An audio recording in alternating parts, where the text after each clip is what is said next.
Good evening. Our next speaker, Linda Moulton Howe, is a graduate of Stanford University with a master's degree in communication. She has devoted her documentary film, television, radio, writing, and reporting career to productions concerning science, medicine, and the environment. Ms. Howe has received local, national, and international awards, including 3 regional Emmys, a national Emmy nomination, and a Station Peabody Award for her programming. Linda's documentaries have included Poison in the Wind and A Sun-Kissed Poison, which compared smog pollution in Los Angeles and Denver, Fire in the Water, about hydrogen as an alternate energy source to fossil fuels, A Radioactive Water, about uranium contamination in public drinking water in Denver suburbs, and many more very popular documentaries. Linda also produces a very high traffic and popular site called earthfiles.com, also the recipient of multiple internet web awards. So let me not waste any more time and welcome Linda Moulton Howe to the stage.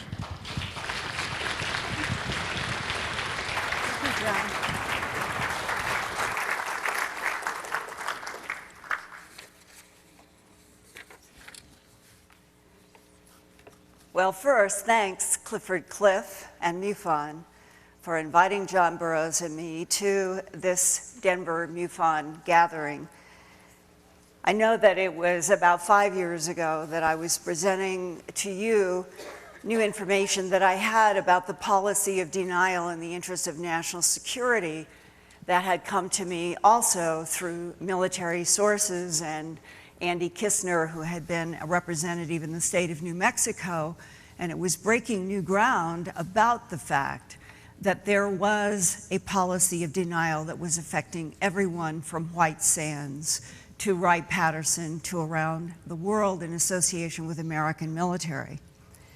And tonight, what I'm going to do is be presenting to you for, really, this will be the first audience to hear some of the testimony that I'm going to be presenting from a staff sergeant, Monroe Nevels, who just in the last month or two has talked to me on the record in an interview about being the disaster preparedness technician in Rendlesham Forest on the December 28th, 1980 night when Colonel Halt, the deputy base commander, was in the forest with what Colonel Halt estimates were at least 30 people serving in the U.S. Air Force on December 28th.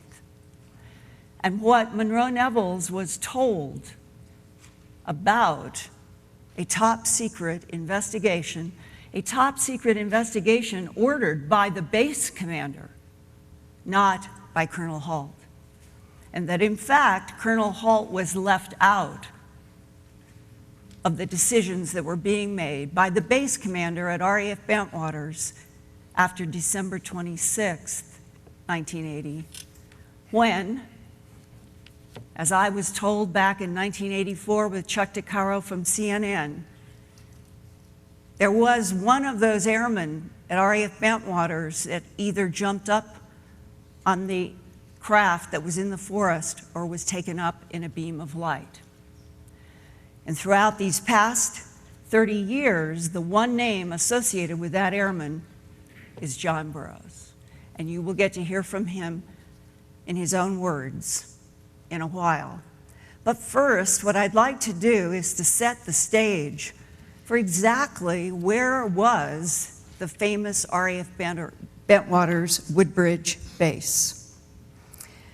The location of these dramatic military events is northeast of London in Suffolk County near Ipswich, where the coast faces the North Sea. 30 years ago in 1980, that's where the joint American and British RAF Bentwaters Woodbridge Air Base was surrounded by Rendlesham Forest. Historically, in 1942, the British Royal Air Force constructed an air base near Woodbridge between Butley and Tunstall, which is the large pink circle near the top of the map, and they called it then RAF Butley, B-U-T-L-E-Y. That's on the northeastern edge of Rendlesham Forest. And during World War II, more trees were planted at the request of military forces to enlarge Rendlesham Forest near the air bases to help cover up these military activities that were so important to the war.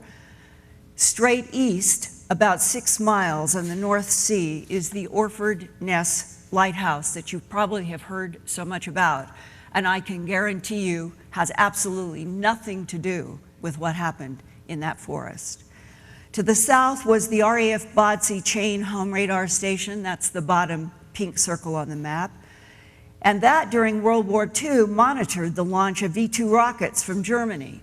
Although there was no defense against the German V-2 rockets, RAF Bodsey was able to provide the British Bomber Command with the location of the German V-2 launch sites, which could then be attacked. And east of Butley at Orford Ness, that far right pink circle, an experimental Madre over-the-horizon radar station was constructed in 1961 to monitor Soviet launches. All this adds up to that between Butley, Woodbridge, Orford Ness, and down at Bodsey, for many years prior to 1980, it played a pivotal role in Europe with what the United States and England were doing during World War II and after. After the war ended, RAF Butley was renamed RAF Bentwaters by Britain's Ministry of Defense and leased to the United States Air Force for its 81st Fighter Interceptor Wing and the 67th Aerospace Rescue and Recovery Squadron. By 1958, RAF Bentwaters and RAF Woodbridge became a joint U.S. Air Force and Royal Air Force complex with that big, thick Rendlesham Forest in between. After the Berlin Wall came down and the Soviet Cold War thawed, the United States canceled its involvement with RAF Bentwaters in 1992. Now it is a privately owned business park, while RAF Woodbridge is used by the UK Ministry of Defense for Army training exercises.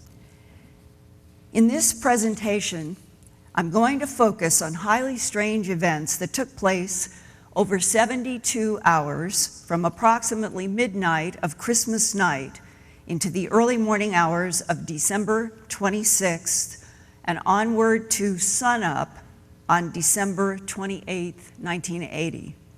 And this Google aerial shows the Woodbridge weapons storage area in the lower left near the Woodbridge airfield bordered by the dark green Rendlesham Forest. At the far eastern end of the Woodbridge flight line is the East Gate, and beyond the gate is a British civilian's farmhouse called the Foley House.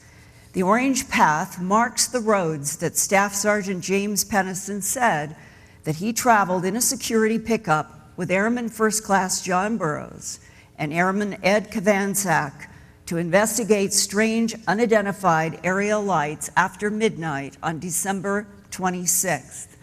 And for you as an audience, I would like to stress something that I've become aware of, that certainly in the United States, we think of a day as the sun comes up and we go to work and there's one night after we get home. The truth is, there are 2 nights and a day in every 24 hours. From midnight to midnight, when the clock hand switches midnight going toward 1, it is night. When the sun comes up, that is the day of that first night. When the sun goes down, it is the second night in that 24-hour period. This is very important to keep in mind in studying, reading about, or listening about RAF Bentwaters, because many people over the years would say, because they went to work at 11 p.m. on December 27th, that what happened was on the 27th when it's after midnight on the 28th. So we're talking with Peniston and Burroughs about a 3 a.m. event on December 26th, 3 hours after Christmas night shifted. And the orange dot near the farmhouse field in this map is where Sergeant Peniston says that he and Airman Burroughs approached bright lights, and from Peniston's point of view, a black, glassy surface, triangle-shaped craft, entirely different from what you're going to see in a computer illustration from John Burroughs in a few minutes.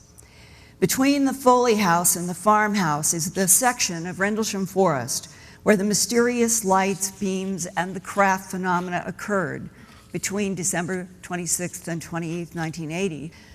About 4 miles north was the RAF Bentwaters weapons storage area that did have nuclear weapons.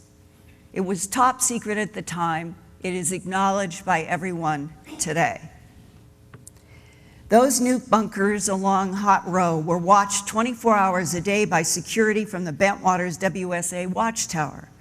This photograph from the now historic RAF Bentwaters Tower looking out over the nuclear weapons storage area was taken in 2007 by UK police officer Gary Heseltine. What I have come to better understand in talking with all of these men and a woman who was there is how many highly strange aerial light phenomena were being seen by various people in different parts of the large airbase. But sightings were often never reported. If reports were made, they were often known only to the people involved. As RAF Bentwaters Airman First Class Doc Rhodes told me a few months ago, quote, "When I got to Bentwaters fresh from basic in January of 1980, which would be about 12 months before the dramatic events, so now he's there in January of 1980, I was told by some of the more experienced guys, quote, if you see a light or something strange floating in the skies here, don't report it. You'll only make trouble for yourself," close quote. And in fact, Doc Rhodes sketched for me what he remembered seeing at the beginning of 1980 when he was stationed at the Woodbridge main gate one night. He said a very large, bright aerial light stopped in the air very close to where he was at the Woodbridge main gate. He could not hear any sound, and watched this light shoot a series of beams down toward the flight line where the Woodbridge weapons storage area was. That did not have nuclear weapons, but it was a weapons storage area. And Doc Rhodes told me this to emphasize that as early as January 1980, something unidentified with the ability to send beams down, just like we're going to hear, happened in December in 1980, a year later. The beams were going down into that weapons storage area at Woodbridge. But Doc Rhodes told me that he never once reported that incredible aerial light and the beams because of the warning not to stir up trouble. Airman First Class Doc Rhodes was in Delta or D flight at RAF Bentwaters. There were Alpha, Bravo, Charlie, and Delta flights for law enforcement and security. Security would patrol base perimeters and flight line operations, while law enforcement would check buildings, deal with domestic disputes, and check people in and out of gates. And back in late December 1980, nearly a year after Airman Rhodes watched the big light emit the beams down into the Woodbridge flight line, military, security, and law enforcement from C and D flights were involved in at least 3 consecutive nights. All 3 nights involved mysterious, unidentified lights, beams, and craft. And one of those airmen from C flight law enforcement was John Burroughs, said by some eyewitnesses there at the base to have either jumped up on a craft in the forest or to have risen up in a beam of light. John's conscious memory has been blocked for 30 years about what happened to him on 2 different nights, around 3 a.m. on December 26th and around 4 a.m. on December 28th, 1980. But in both of those nights, he can remember his approaching the lights. And on the second night, he's even running toward them. John himself wanted to know the truth about the rumors that he had either jumped up on this craft in Rendlesham Forest or had been lifted into a beam of light. Burroughs himself was confused by that rumor because he could not remember what happened when he was near those lights on either the early morning. And the one night on December 26th, when he was with Sergeant Jim Peniston, And then on the 2nd, which was the 28th, he was with another sergeant, Adrian Bustinza. And I'm now going to share brief excerpts from a private November 11th, 1988 hypnosis session with John Burroughs that was never made public before John and I started working on this presentation and the evolving presentation this year. And it was done in conjunction with a Hollywood TV producer named Kurt Brubaker, who learned about the Burroughs abduction rumors while he was producing UFO Cover-Up Live, broadcast earlier in 1988. Some in this room may have seen that back in 1988. Brubaker approached John Burroughs to try to learn the truth, he said, but not for any TV broadcast. John had first seen the strange lights near the East Gate with Staff Sergeant Bud Steffens, his law enforcement supervisor. John went into Rendlesham Forest with yet another law enforcement Staff Sergeant, Jim Peniston, and a new airman, Ed Kavansak.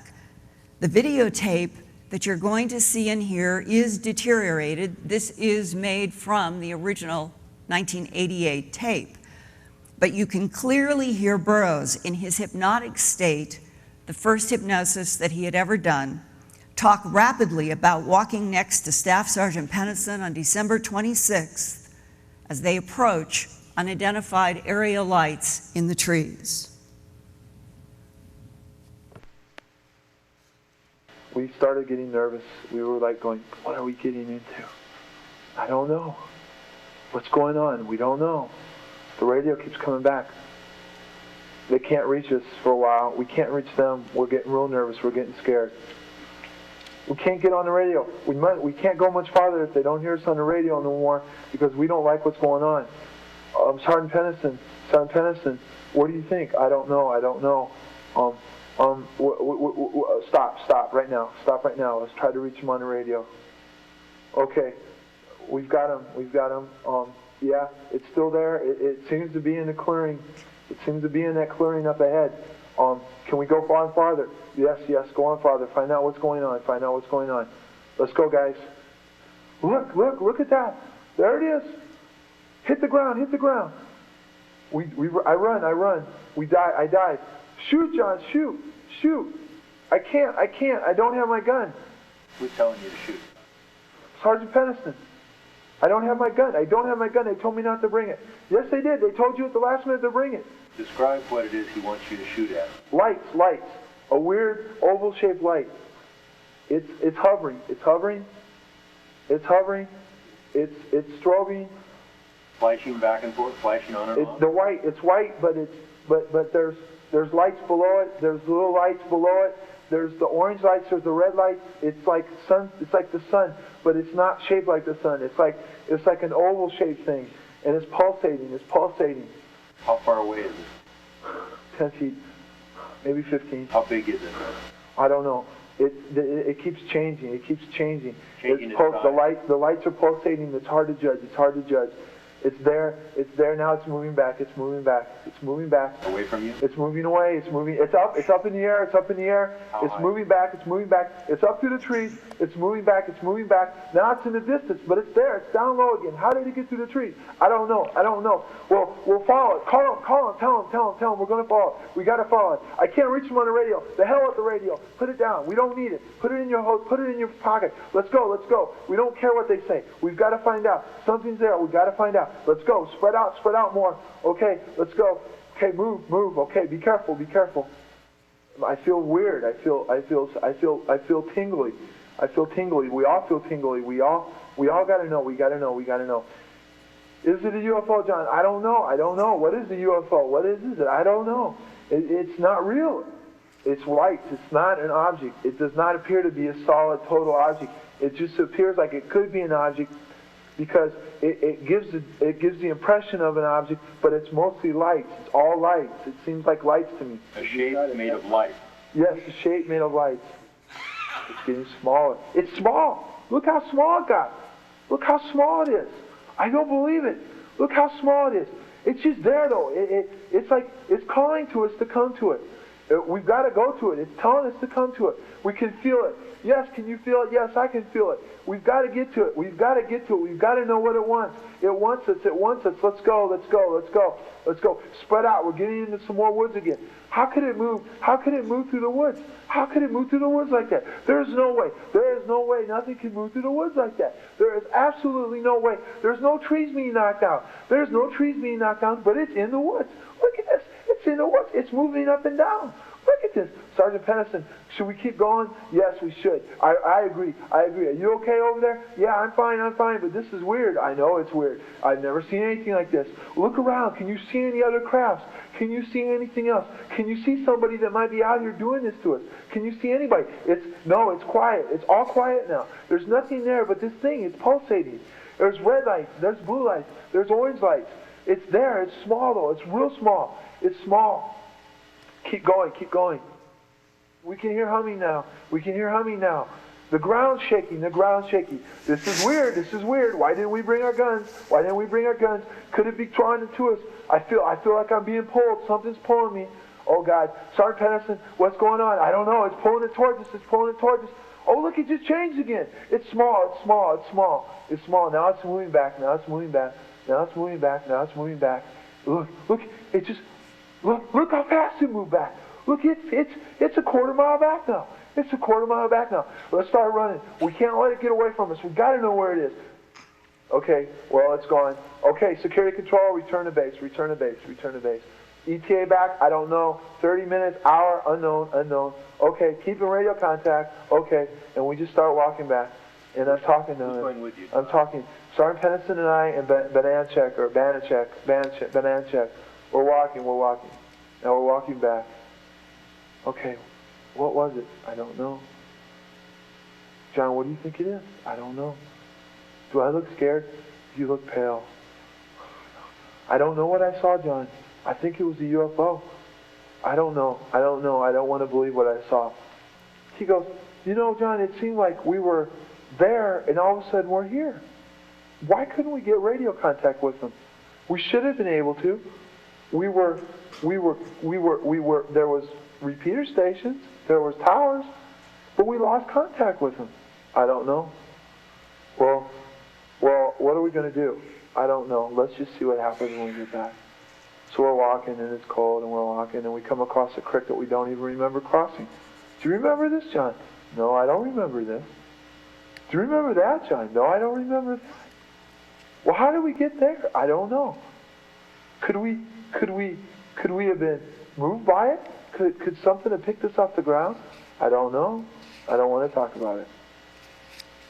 Okay, let's get back. Okay, now the radio transmissions are getting strong now.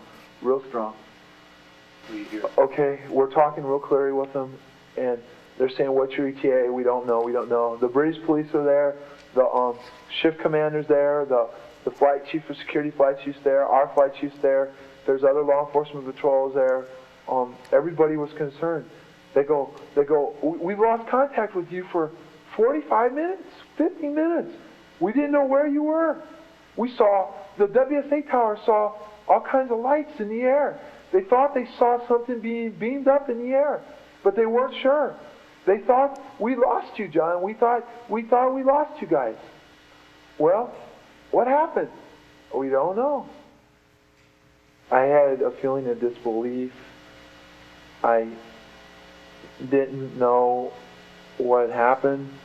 I wanted to make sure, in my mind, that there had to be physical proof out there where the site was to make me believe what I saw. So I went out there with the rest of them. And when we got there was the Sergeant Gulius, a Captain Verano, and some other guys out there that I don't know who they were. And we were asked to show what happened. And we went out kind of in the area where we first found this thing. And God darn it, there were tripods. There were 3 evenly spaced impressions in the ground. Right where we saw this light. And I'm like, holy Jesus. And we're all looking at each other, and we're going, maybe we were not weirdos. Maybe something really did happen out there. So then we went, and there were tree limbs down. There was fresh tree limbs down. And there was some damage to the trees. And by then I'm like going, oh my goodness. Well, I'm going to myself and started testing. Something happened. Oh God, I wish we could have recorded this. I wish we would have had more than just what we were there. I do too, John. We just experienced something probably that a lot of people never have and never will. We probably experienced something that a lot of people never have and never will is, I think, an understatement. I have interviewed for Earth Files and Coast to Coast Radio another airman named Richard Bertolino. Some of you may have heard that. And he was listening on a radio channel with another senior airman as John Burroughs, Jim Penniston, and Cavan Sack went into the forest. And for a while, he could hear the voices. He could hear Penniston and Central Security Control and the interaction. And suddenly, he said all of the 3 radio channels that he was aware of, they all went to static for approximately 45 minutes. And Central Security Control could not reach them. Jim Penniston also told me in an interview that he did not know where John Burroughs was at one point in the forest. John had been close to him. He estimated at least 10 or 15 feet. And Jim is doing work around this craft that you will hear more about from Jim Penniston, but his question is all of our questions, including John's own question. Where was John Burroughs at the time of the radio static where there was no communication, and Jim Penniston having the question, what happened to John? So after all of this, John and Jim Penniston, in the morning, the sun is now up, they returned to their RAF Bentwaters Sea Flight Shift Commander, Lieutenant Fred Moran, who asked them to describe what happened. Airman Burroughs also submitted to Deputy Base Commander Lieutenant Colonel Charles Halt a handwritten statement dated January 2nd, 1981, along with a sketch of what he saw. But at that point, that is the only interaction that they had with Colonel Halt. Colonel Halt was not doing anything aggressively. He received the report. Lieutenant Fred Moran took the report and asked them to do notes and drawings. Here is the actual handwritten statement from John Burroughs that was made on January 2nd, 1981, just a few days after the 28th. Quote, "The lights were red and blue, the red one above the blue one, and they were flashing on and off. Because I never saw anything like that coming from the woods before, we, and at that point it was Burroughs and Steffens first, decided to drive down and see what it was.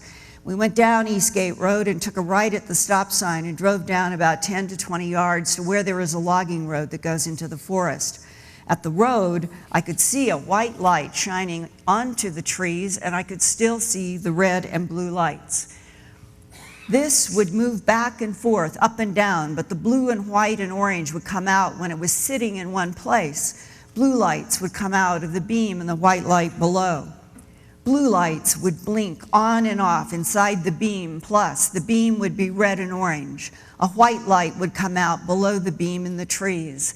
Signed, Airman First Class John Burroughs, 81st Security Police Squadron, Security Police Operations, Charlie Flight." Burroughs and Penniston also described feeling hair on their arms and back of their necks stand up like a thunderstorm's electrostatic atmosphere. But it was a clear, cold December night, no storms. According to Sergeant Penniston's notebook, shown here in his official written report, he and Airman John Burroughs got close to a highly strange craft on the ground.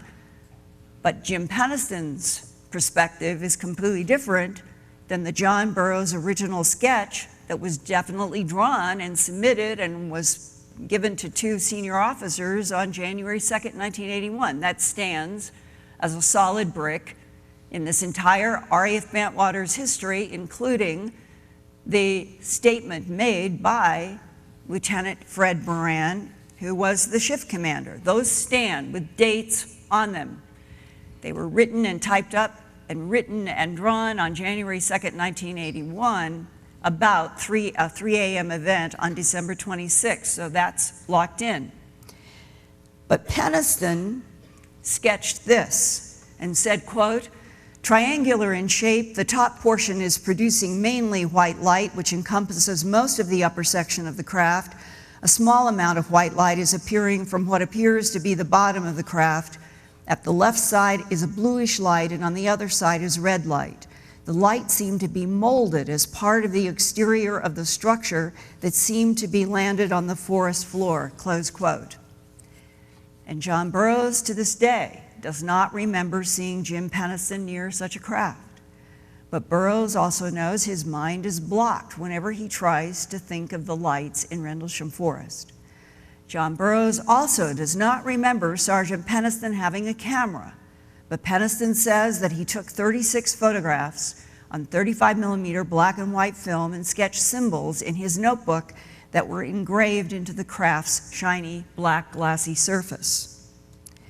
Whatever the reason for the differently described craft, this computer graphic produced by John Burroughs with UK researcher John Rackham of what Burroughs remembers seeing in the forest with Sergeant Penniston and Ed Kovanczak is not a crashing airplane, it is definitely not the planet Mars, and it is definitely not the Orford Ness Lighthouse.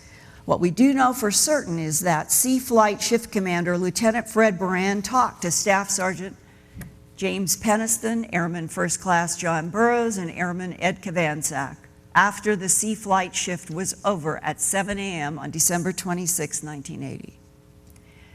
Lieutenant Moran typed up the following report, quote, "At approximately 0300 hours, 26 December 1980, I was on duty at Building 679, Central Security Control, when I was notified that Airman First Class Burroughs had sighted some strange lights in the wooded area east of the runway at RAF Woodbridge. Shortly after this initial report, Airman First Class Burroughs was joined by Staff Sergeant Penniston and his rider, Airman Kovanczak. Staff Sergeant Penniston also reported the strange lights.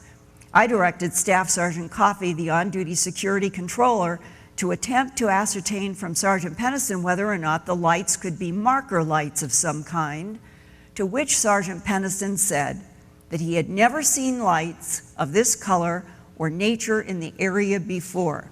He described them as red, blue, white, and orange.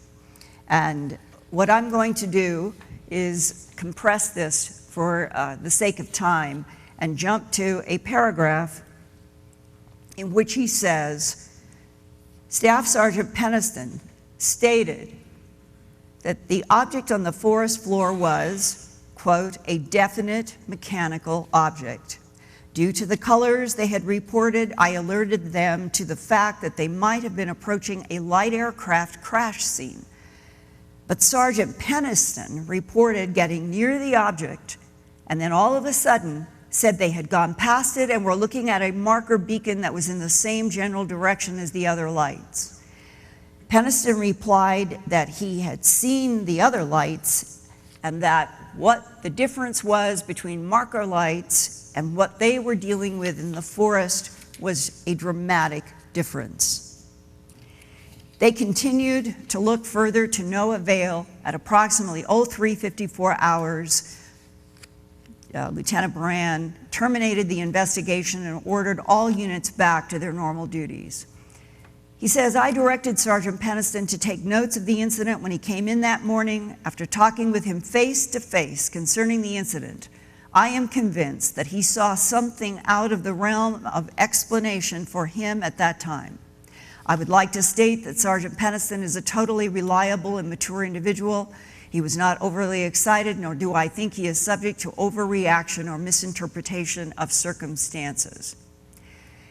And then he says, later that morning, after conversing with Captain Mike Verano, the day shift commander, I discovered that there had been several other sightings, which I have been able to talk with many other people about. I'm going to be sharing tonight, in the interest of time, only a couple, but there are many, many light activities over this 72 hours.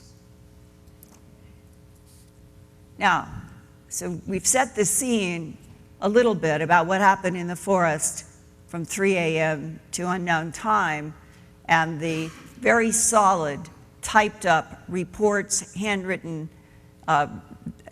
reports and the illustrations 20 hours later. So now we're moving 20 hours into the future while John Burroughs and Jim Peniston's Charlie flight went off duty at 11 p.m. on December 26, 1980. Delta Flight was gathering to get their guns in the nightly procedure known as guard mount. One of the new enlistees, who had only arrived at RAF Bentwaters 2 months before in October 1980, was Lori Bowen, 18 years old, second from the right in the middle row of this D-Flight drill team photograph. Lori grew up in Fridley, Minnesota, and immediately after high school enlisted in the U.S. Air Force. Like all new basic airmen, she was assigned to gate security. Christmas night, December 25, 1980, she had been at the Woodbridge main gate and remembers Base Commander Ted Conrad bringing Christmas dinner to her and others working the holiday swing shift. The next night, because she was a basic airman and not given the privilege of driving her own vehicle, Lori Bowen was driven from the D-Flight guard mount and dropped off for a midnight shift at the East Gate near Woodbridge. Now, this was not a normal procedure. Usually, only swing shifts who were on swing shift worked the remote East Gate, and they left the guard shack around 8 or 9 o'clock in the evening. This was what was normal. But the explanation for putting this new 18-year-old airman, Lori Bowen, on the remote East Gate for the night of December 26th D-Flight midnight shift might have been because now we know that the base commander, Ted Conrad, Colonel Ted Conrad, as soon apparently as he learned about what happened at 3 o'clock in the morning on the 26th, set in motion a top secret investigation. Colonel Halt was not in that investigation, and no one was told about anything that had happened to Peniston, Burroughs, and Kovansack, except a very tiny group of people there at the base and perhaps up the chain of command to Ramstein. So Colonel Conrad would have wanted more eyes and ears at the East Gate. He knows what he wants to investigate. He knows what he has heard about 3 a.m. the 26th, but no one else does, and certainly not Lori Bowen. And sure enough, this is what Lori saw looking north above the forest. She's an artist and drew this illustration of the small wooden East Gate guard shack where she watched a large reddish-orange ball of fiery light descend slowly into Rendlesham Forest and disappear. If you took 3 handfuls of colored fire, put them together, and you saw one color, then you saw another color, then you saw another color, you get the feeling that it's not blinking, but that it's turning. And then this was in front of me on the other side of the runway in the woods. There's nothing but darkness from the trees. It just slowly disappeared. It went down from high on an angle into the trees. Right, just straight down into the horizon where the dark trees were. You could tell it was big, even though it's like looking at the moon. Is the moon big? You knew it was big because you could see it. You know, you knew it was off at a distance, and you're thinking, it's just like nothing else you've ever seen. Mm-hmm. You can't even compare it to something because there's nothing to compare it to. Lori, what was the first thing that you did after seeing this bright orange light disappear into the forest? I remember watching it, and then I remember the metal phone inside of that little wooden guard shack. You have to open up the metal lid on the wall. And I remember lifting it up and calling the desk sergeant saying, some big ball of fire or whatever. Somebody's going to come down to the East Gate. I don't want to be down here by myself. I just saw this huge ball of light just disappear into the forest. And then next thing I remember is Tremontosi being there. He was in Police 5. He came to my gate, and I remember we sat there listening to the radio, which is Motorola, as Lieutenant Tamplin, Bonnie Tamplin, talking to Sergeant Robert Ball, and I just remember the fear in her voice and her saying, Bob, where are you? I can't see anything. And she was scared to death, and she was just, Bob, where are you? I can't see anything. And she was just so scared, and this was our lieutenant. And rumors that it was just a Orford lighthouse, which was ridiculous. Like I said, I lived in Orford at the time. And then they said it was Mars. What, do they think we're stupid? You know, obviously it was to shut us up and to cover it all up. So Lori's sighting was north of the base, not east. The Orford Lighthouse is straight east. The light activity in many of these incidents are taking place to the north. Meanwhile, after midnight on December 27th, 1980, John Burroughs woke up agitated, thinking about what he and Jim Penniston had encountered in the forest, and he felt that the lights were back. Even though he was off duty, John went back to Bentwaters Desk Sergeant O'Brien to ask what was happening, and learned that D Flight Shift Commander Lieutenant Bonnie Tamplin had been relieved of her duty because a light entered her vehicle in the forest, causing Lieutenant Tamplin to panic and cry, literally, during her radio communication. The assumption is that Lieutenant Tamplin had gone into Rendlesham Forest with D Flight Master Sergeant Robert Ball to investigate Lori Bowen's fiery sphere report.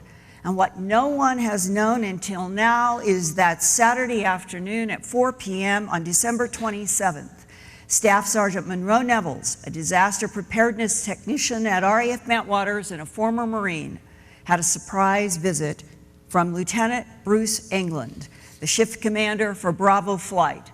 Both Sergeant Nevels and Lieutenant England had served in the Marines before re-enlisting in the U.S. Air Force. Lieutenant England told Sergeant Nevels he was there on top secret orders of the RAF Bentwaters base commander, Colonel Ted Conrad. This testimony to me in a recently recorded interview is the first time in 30 years that Staff Sergeant Monroe Nevels has gone on the record about the top secret investigation provoked because, quote, an airman was taken. Lieutenant England told me that one of the airmen had been taken aboard the spacecraft. And he was talking about what had happened at least 2 nights earlier. Can you talk about that? Yes, he just basically went through and told me about Sergeant Jim Penniston and John Burroughs were involved. I do remember the names were mentioned, and he said even to the point that someone had been abducted into the aircraft. And he said the reason Colonel Conrad has asked for me to come get you is because he felt that if he wanted an honest answer from anybody, then you would give it to him. So it's my orders. They are down at the Woodbridge Officers Club, and they are having a party down there. And when we get through on our investigation, he'll be waiting for us, and we're to go back and you to report to him what you saw. Lieutenant England knew exactly where to take Staff Sergeant Nevels that night to see 3 depressions in the forest soil that had a triangular pattern like a tripod. The 2 men also watched a bright light in the trees. Sergeant Nevels looked through night vision goggles and said there was a bright light with a dark center that reminded him of a human eye and pupil that blinked on and off. He and Lieutenant England left the forest at around 8 p.m. and reported to Colonel Conrad at the Woodbridge Officers Club Christmas party. Quote, the situation merits more investigation, unquote, Sergeant Nevels told Colonel Conrad. Also at the Christmas party was Deputy Base Commander Lieutenant Colonel Charles Halt.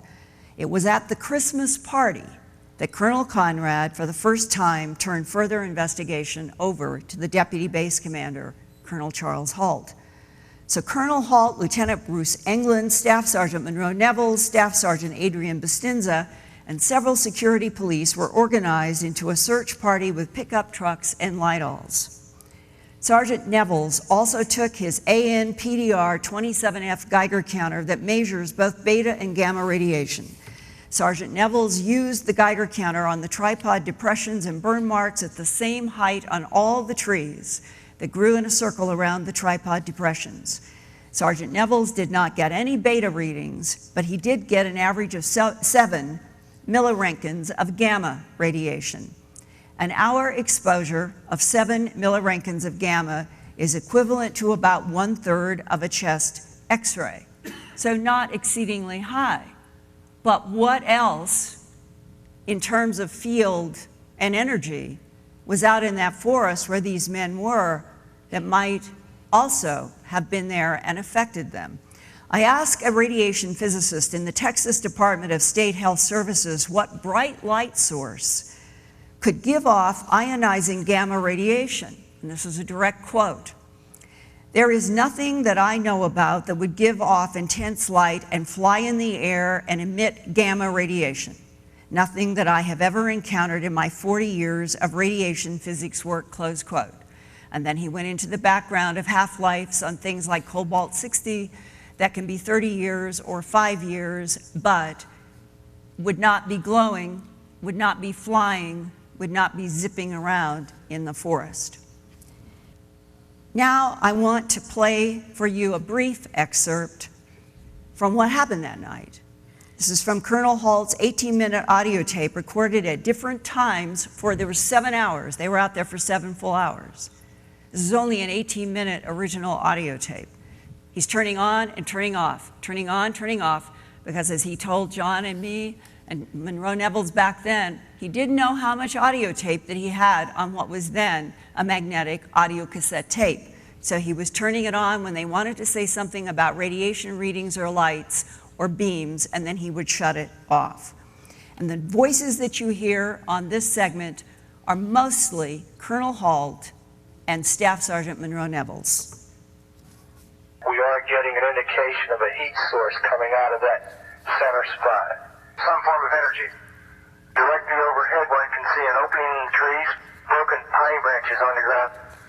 You saw a light. Where? Straight ahead. There it is. Hey, I see it too. What is it? We don't know, sir. It's a strange, small red light. The light is gone now. It was approximately 120 degrees. Is it back again? Yes, sir. See if you can get the star scope on it. Still getting a reading on the meter. About 2 clicks. Now it's coming up. There we go. 4 foot off the ground. 4 feet off the ground, about 110 degrees, getting a reading of about 4 clicks. Yes, sir. There is no doubt about it. There's some type of strange flashing red light ahead. I saw a yellow tinge in it too. Weird. It's coming this way. It is definitely coming this way. No doubt about it. This is weird. Looks like an eye winking at you. Still moving from side to side. And when you put the star scope on it, it's like the hollow center. Like a pupil of an eye looking at you and winking. We're picking up 4 or 5 clicks now on the meter. 3:05. We see strange strobe-like flashes. 10 degrees, horizon north. We've got 2 strange objects turning into full circles. They're moving away from us. Here he comes from the south. He's coming toward us now. We're observing what appears to be a beam coming down to the ground. This is unreal. 3:30 and the objects are still in the sky, although the one to the south looks like it's losing a little bit of altitude. It's still beaming down light to the ground. There's one object still hovering over Woodbridge Base at about 5 to 10 degrees off the horizon. Lights beaming down. Finally, after 30 years, retired Colonel Charles Halt, that you heard now on that 30-year-old audio tape, the former RAF Bentwaters Deputy Base Commander, the baton of investigation passed at a Christmas party on the 27th to the 28th by the base commander, Ted Conrad, has now gone on the record only 1 year ago, on June 25th, 2009, in this formal press release statement. I wish to make it perfectly clear that UFOs I saw were structured machines moving under intelligent control and were operating beyond the realm of anything I've ever seen before or since. I believe the objects I saw at close quarter were extraterrestrial in origin, and that the security services of both the United States and England were and have been complicit in trying to subvert the significance of what occurred at Rendlesham by use of well-practiced methods of disinformation. Right. I agree. Clap. Okay. Finally, some official truth. With Colonel Halt in Rendlesham Forest for those 7 hours from midnight to 7 a.m. on December 28th was Staff Sergeant Monroe Nevels. And recently he talked with me at length on the record about the lights and the beams that everyone in the forest saw, including Airman First Class John Burroughs from Charlie Flight, who was not on duty, but felt compelled to return to the forest. And Charles Halt let John go out, but it was late by the time Burroughs got into the forest. Here now again is Monroe Nevels. What we saw was so fast, and it disappeared. We were in awe about, where did it go? What did it do? And Monroe, did you see those thin beams of light come down? Yes, I did. Those beams, when they came down, they looked like a very faint laser beam. They were pencil thin. We could see it against the black sky.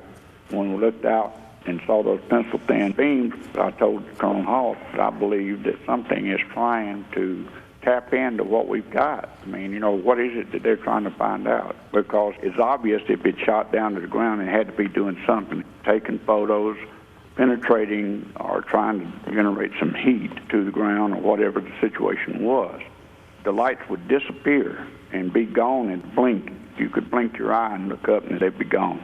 And Bentwaters would announce on their radios back to us, "We see it, sir, we see it. It's over us." And then when it disappeared from their side, we immediately was able to say, "Here it is."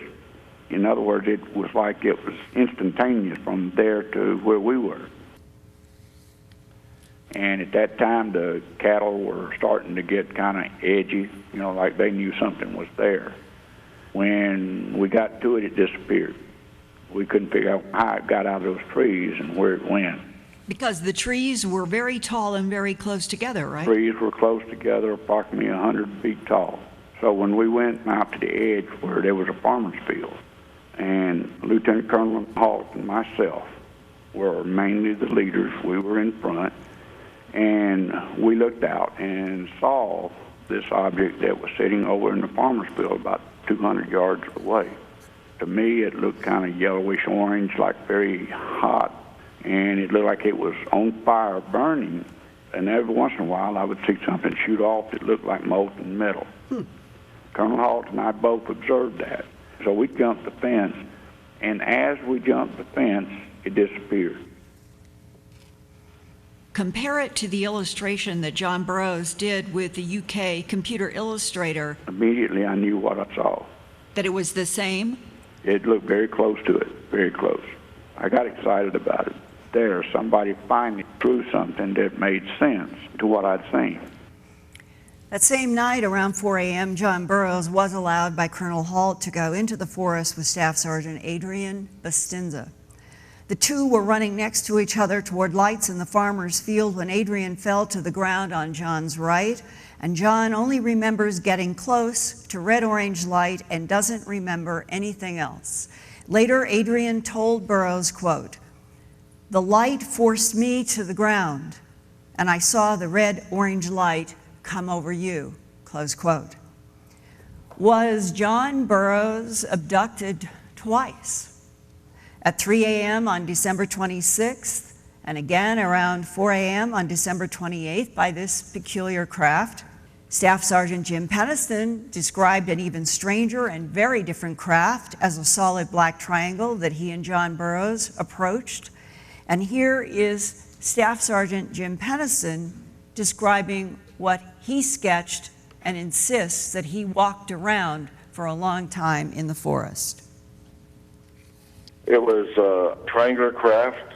The fabric of the craft was black like glass, and then throughout the fabric of the craft there was some coloring varying from saucer shape to pie-shaped circles that moved around the craft. Some were red, blue, some yellow, or orange, I guess more orange. I started taking observations in the notebook to coordinate the time I was there and what my actions were. You are seeing what look like changing geometric patterns below the glass or above the glass? Predominantly below the glass on the underside of the craft, and then occasionally moving around the upper side. It appeared that the coloring was part of the actual craft fabric. It made no sense. I've never seen anything that had that type of effect before. Can you see through the black glass into the interior? No, it was fully opaque. As we approached it, though, that's when I stepped off measurements of the craft. It measured approximately 9 feet long. That's 3 long steps with my stride, and approximately 6.5 feet tall. Occasionally, you would get some movement of color throughout the fabric of the craft. Sometimes a small blob that was probably 6 inches across, sometimes 12 inches across, but they were very sporadic color. It's hard to describe, but I think what stands out in my memory is the blackness of the craft.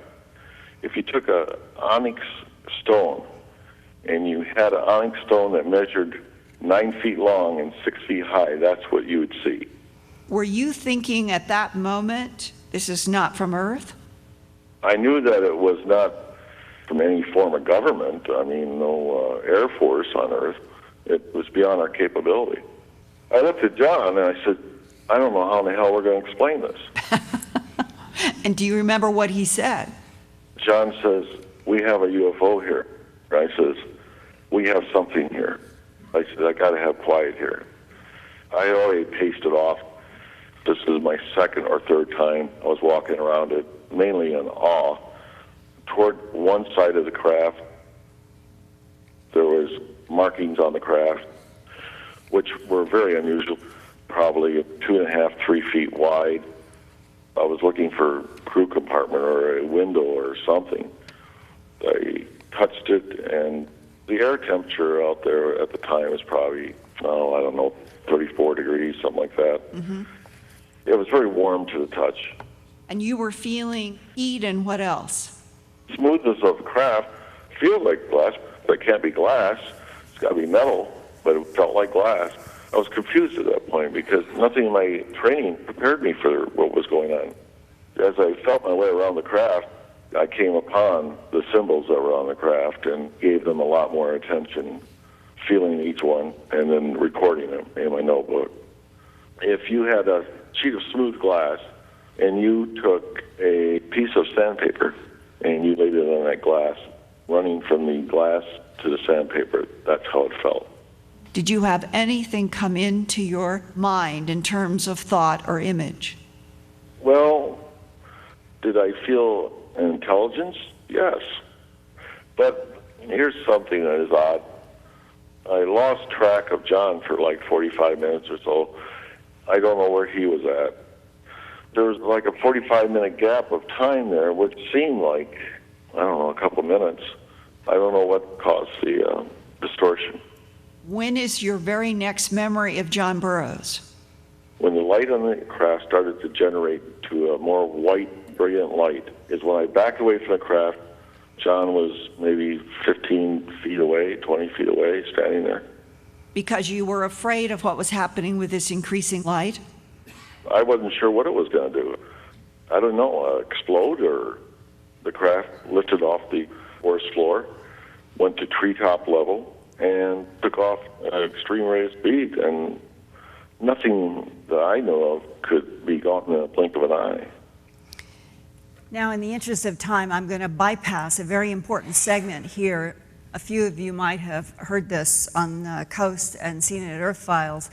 This was the interview I did this spring with Rick Bobo, another sergeant who was up in the WSA tower overlooking the nuclear weapons that were stored underground. He had the ability to call a broken arrow if there was any intrusion of light down into the weapons storage area. Later, we learned Colonel Halt thought he saw beams going down into the WSA.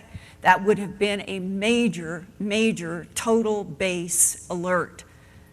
Bobo claims that he never saw beams come down, but he watched something, like Lori Bowen said, it reminded him of something the size of a big full moon, but it was fiery red and blue, and that it was right out of his window for 90 minutes. He said, Linda, you could have put the crosshairs of anything on it, and it didn't move, except at least once and maybe twice, he saw little white lights leave this huge light and go right down into Rendlesham. Twice, Sergeant Rick Bobo called Central Security Control, first to report this gigantic light that is out there, and they said, don't worry, we have it covered. When he calls in again to tell them that there are white lights now leaving this big red-blue light, and they're going down into the forest, he calls to report that. Central Security Control says, don't worry, we've got it covered. The cover is Colonel Halt and the men out in the forest stumbling around for 7 hours, not knowing what's going on. And here is another disturbing fact to Sergeant Bobo, to me, and I would think you in an audience. Until I interviewed Rick Bobo this spring, not a single person in 30 years had ever talked to the man who was in the weapons storage area tower above the nuclear weapons.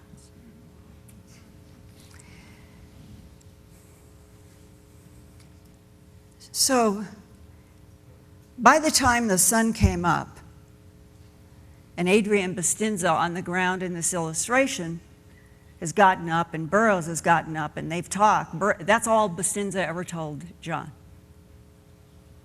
I was running, the light forced me to the ground.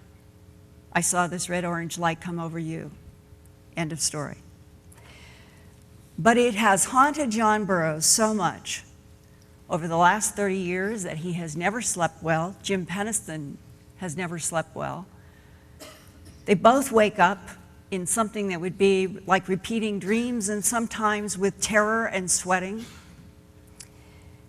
And it was in 2008 that John Burroughs called me and said, could you help me find somebody who could work with me in hypnosis?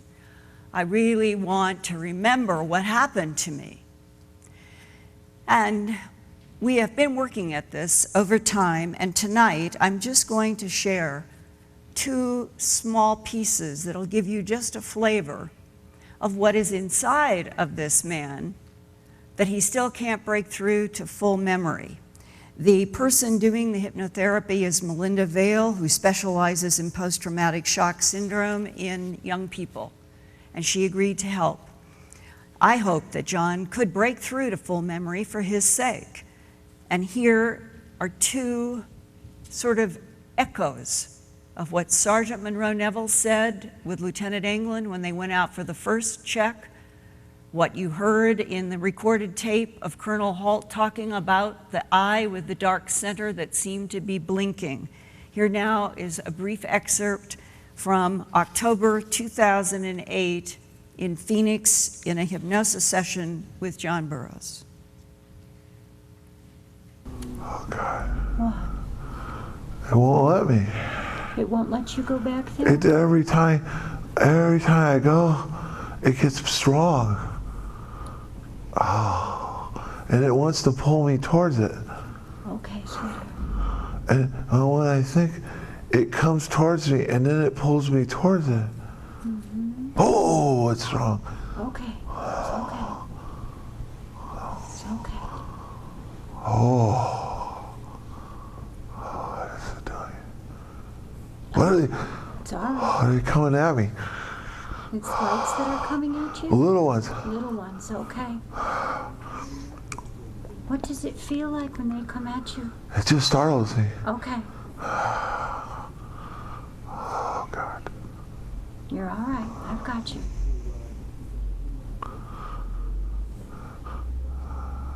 What else do you see there?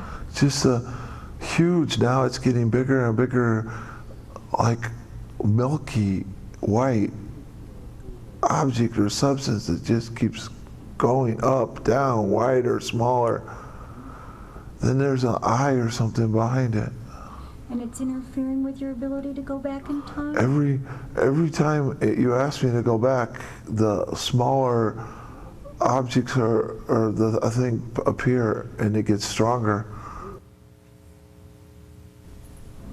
Now there's a hole between it, like a hole's opening up. Uh-huh. Do you see anything in the hole? No. Wow. What does the hole mean to you? I don't know. John Burroughs was born in Bloomington, Illinois in 1960 and joined the U.S. Air Force right after high school graduation. He received orders to go to RAF Bentwaters, England, and arrived in July 1979, about 18 months before the highly strange Rendlesham Forest encounters. John remained in the Air Force until his retirement in 2005 as a sergeant. Right from the beginning, John Burroughs and Jim Penniston saw what they could not explain, and something happened to their minds, either in the forest, in military interrogations later on, or both. The results have been blank or confused memories, troubled sleep, dreams, and nightmares. The two men were right next to each other in the forest, but they do not remember the same details. Here now is my friend, colleague, and former RAF Bentwaters Airman First Class, John Burroughs. Yes, we will. Yes, we will. Don't worry.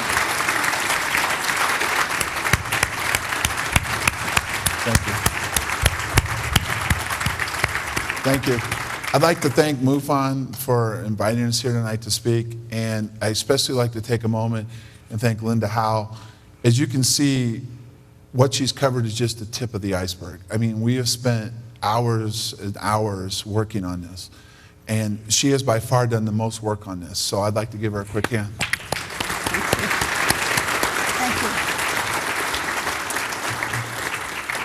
About a year ago, I set out on a mission, and the mission was to try to get everybody, or as many people as I could, together sometime this year, preferably closer to December or in December, to do a reunion.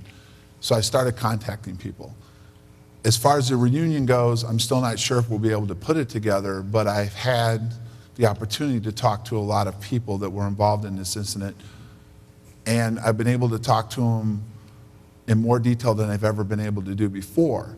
And one of the things that I found out while I was in the process of contacting people was that there possibly was an investigation going on between the night of our incident and when Colonel Halt went out into the woods. And after I received this information, in May, I was able to meet with Colonel Halt in Washington, D.C. And I brought this up to him, and Linda was there, and he got this very puzzled look on his face when I brought it up to him that possibly that there was some kind of investigation going on that he wasn't aware of. And his comment to me was, that would explain a lot of unanswered questions I have. From that point, I went forward and contacted Monroe Nevels. And Monroe is an interesting individual because he was, not only was he out there, but he was out there with the Geiger counter, and he's on the tape.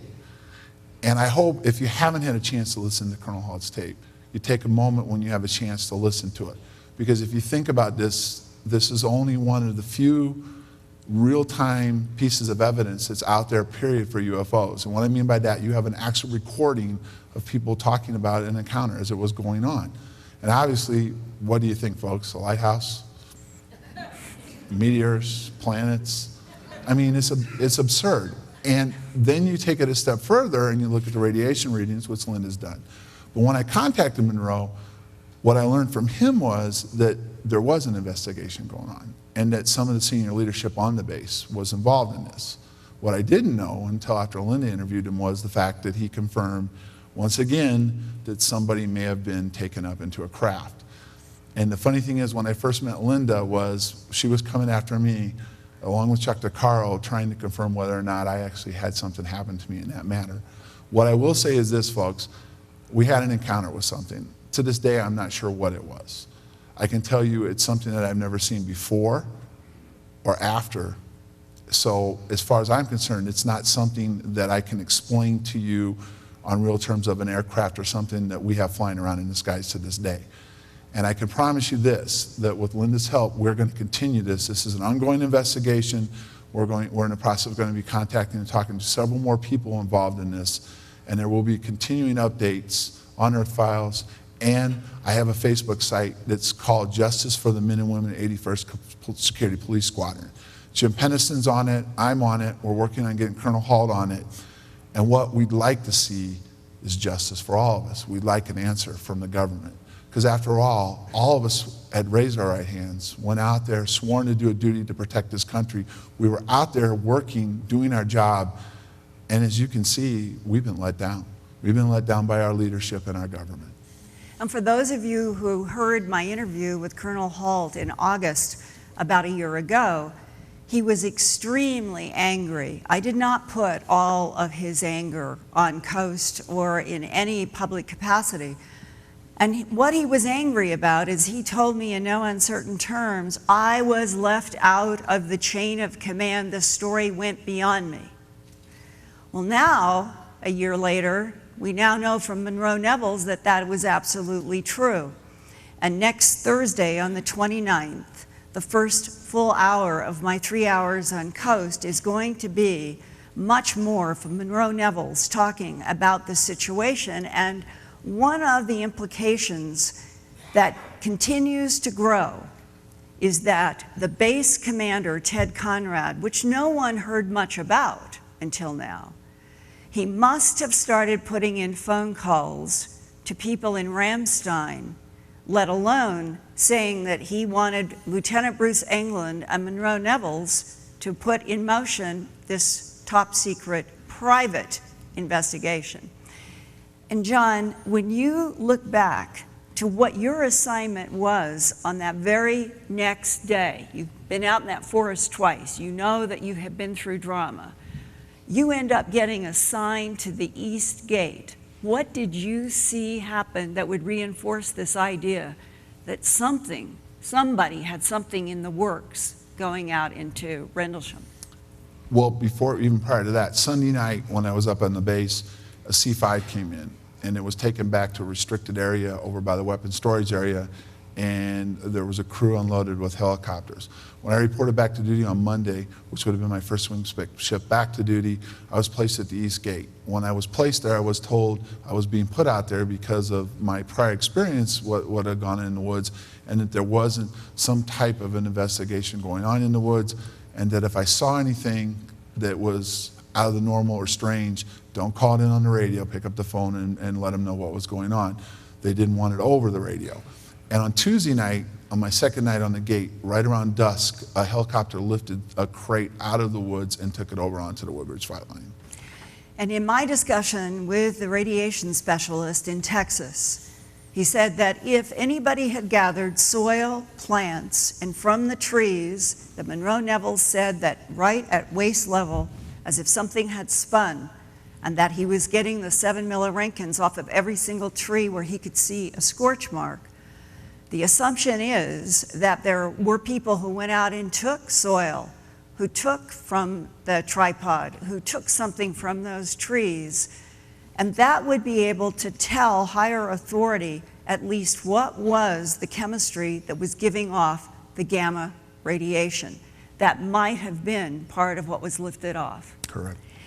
Now, Britain's Lord Hill Norton was a 5-star admiral, chief of the UK Defence Staff, chairman of the NATO Military Command, and said about RAF Bentwaters, quote, it had to be of defense significance. No matter how much policy of denial there was, that's what he was saying. And former UK Prime Minister Margaret Thatcher told journalist Georgina Bruni, quote, yes, Bentwaters happened, but we can't tell the people, close quote. And that was the title of Georgina's 2000 book. What do you think Margaret Thatcher and the various need-to-know agencies in the United Kingdom and the United States know about what happened in Rendlesham Forest up the chain of command to General Baisley, General Gabriel, perhaps the NSA, CIA, that the rest of us after 30 years still have not been told? Well, it's clear that they did conduct an investigation. That Chuck DeCaro, when he did his piece, said that he had an agency come over and review the tape. What it appears to be, possibly at least, is the fact that we had nuclear weapons at the base. We had unexplained phenomena flying around the base. And as you'll see in a couple minutes, another individual said they were completely caught off guard by this, and how are they going to explain that they're unable to defend an air base? At the time was the largest tech fighter wing in the Air Force that had housed nuclear weapons. So they were definitely in a dilemma on dealing with the fact that how are they going to explain it. The second problem I believe that was there was, as Lord Hill Norton said, either we were hallucinating or it was of defense significance. Well, as you can see from numerous witnesses, we weren't hallucinating. So we had an incident. How does the Air Force deal with that? And to this day, if you follow this incident or look into this incident, the Air Force has had very little to say about it, which is not normal. They have not commented. Very few people in the upper chain have ever said anything negative about it. And the only thing that the Air Force has ever come out and said on the record was they stood by Colonel Halt's memo. So I believe in a lot of ways, at least at the beginning and at the level of the base command, they had no idea what they were dealing with and how were they going to explain it. Yeah. We got about a minute. Stay. In 1997, Jim Penniston gave me permission to share some of his December 26 Rendlesham Forest experiences in my third book, Glimpses of Other Realities, Volume 2, High Strangeness. After his and John Burroughs' encounter with the lights and craft, Sergeant Penniston told me that he received a call to report the first week of February 1981, that's about a month later, to the orderly room at the 81st Security Police Squadron at RAF Bentwaters. There, Major Malcolm Zickler ordered Penniston to report to the Air Force Office of Special Investigations for a meeting to tell his story to an AFOSI special agent and a U.S. Air Force major, and Jim thought a man was also there from the United States National Security Agency. Back in 1997, Penniston told me that he deliberately had never told anyone, anywhere, about reaching out to touch the symbols on the glassy surface or the glowing, strange lights that were over the surface of this craft, and never told anybody about having received information in his mind when he touched those symbols. But the men in front of him in this AFOSI interrogation room, they seemed to know everything about what had happened to Sergeant Penniston. And they told him that they knew he was not telling the truth, and that they demanded that he sign a release so that he could be given sodium pentothal, which is a barbiturate that induces unconsciousness smoothly and rapidly and has been called truth serum when used with hypnosis. After that Bentwaters sodium pentothal hypnosis session, which went on from around 1 o'clock to about 4 or 5 o'clock that afternoon, when it was over, no one told Jim Penniston what he had said. Finally, 14 years after that, in 1994, Jim Penniston underwent hypnosis on his own with a hypnotherapist to see if he could penetrate more details about the haunting dreams that he was having. And his worry that the military sodium pentothal hypnosis might have been done to purposely erase part of Penniston's memory or add something. I was given an audio cassette of that 1994 session to transcribe. The transcription is included in my 1998 book, Glimpses of Other Realities, Volume 2, High Strangeness. Jim Penniston's Bentwaters interrogators ask about the glowing lights and the craft that he had earlier refused to describe. Quoting from the September 10th, 1994 Penniston hypnosis. They are asking me if I see binary code. I see the binary code. They are time travelers. They are us. How far in the future? A long time, a very, very long time. What do they need? Not sure, but it has to do with chromosomes or something like that. How did they get it? They take it from where? From the other people's bodies. They, the time travelers, were interrupted in Rendlesham Forest. They are having problems. The odds are against them. You touched the symbols and you set off a program? Yes, the craft was repairing itself. All they wanted was a place to stay while it repaired itself. And by touching the symbols, you disrupted the repair program. I activated a binary code, and the two government men want to know why. They ask me if I have ever had any other encounters with the lights and time travelers before. I haven't. Are they using us something like breeding stock? No, like Band-Aids. Do they ever take fetuses? If it is task, they do. There are different ships for tasking. The government agents know about this. That's why they want to contain the situation. They see you as requiring damage control. Yes, they see me and John Burroughs, and they're worried about Colonel Holt. They know all about us. What are the intelligence agents going to do with you? They tell me when I was at the East Gate with John, they have 5 different stories to tell. It's important to scramble dates, which confuses and undermines consistency of eyewitness testimony, so no credibility with public and the media. They're going to give me a warning. They tell me that I will hurt the world. It will breach national security and can destroy the system, cause wars, chaos in the streets. That's why it's important to keep it quiet. But it doesn't make any difference if I talk about the story because it's too unbelievable, close quote. When Sergeant Peniston placed his hand on the craft's engraved symbols, he thinks he activated technology that sent light containing binary code communication into his mind from time travelers and their time machine craft. Time travel is a serious subject in modern physics. Mathematical theory says that if matter approaches the speed of light, time appears to slow down to an external observer. If you were the light speed matter, you would notice no difference in time. The closer you got to the speed of light, the slower time would go. If you reached the speed of light, time would stop. Then, if you could exceed the speed of light, time would reverse, but only to the outside observer. You, the traveler going faster than light, would have no reference point for time change until you return to your physical starting point and slowed back down to normal speeds. Then you would have lived that famous limerick from the time of Einstein.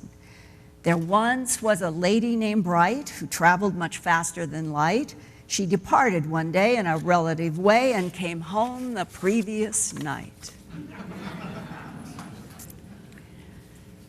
There is a paradox in Peniston's recall of the telepathic transmission from the glowing craft. The implication is that the time travelers are human descendants from a place 40,000 years in the future where humanity is dying out. Time machine craft are sent back through time to harvest genetic material from our present Earth life in order to help a future civilization survive. The explanation given for traveling thousands of years into the past was to avoid affecting the time traveler's own future timeline in some dangerous, uncontrollable way. But moving backwards in time to a distant past to survive is changing their future. Perhaps the paradox is a translation problem in which we humans lack the language and understanding of a different cosmology than we have discovered. Fans of Star Trek and Star Wars and other science fiction are accustomed to plots that include allies or enemies that use time travel for transportation, to fight wars, to change destinies, and to even gain immortality.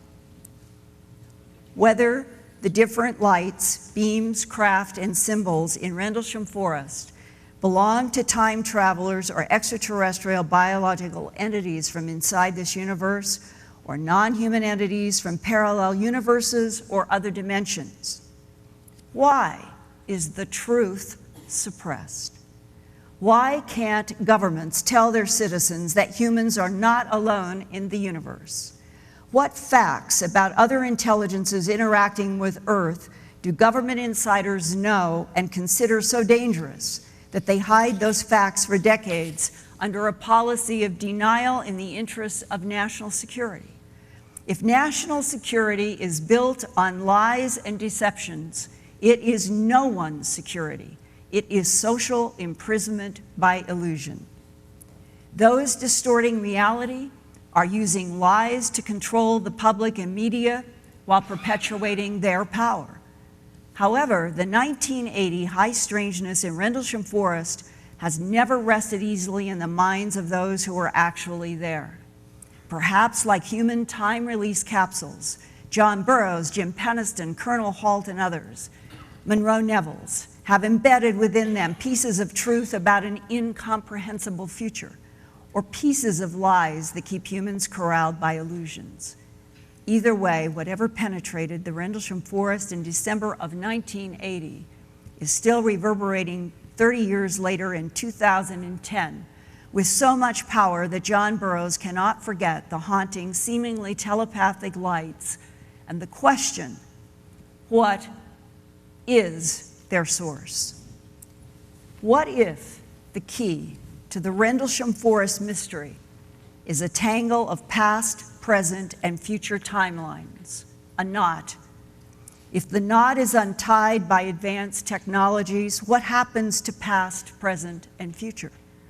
Are we unconsciously in the ultimate paradox? We are they are us, life on Earth is not guaranteed, but the mysterious telepathic lights and their makers are using us to survive. And does our ignorance of them and the timeline knot allow the manipulation of us by time travelers? If we humans became conscious of the time manipulation efforts, would our consciousness change the future to survival or to extinction? Does the UFO phenomenon keep us dumb and blind to prevent our interference in their efforts to unravel past, present, and future? I thank you from me and John Burroughs.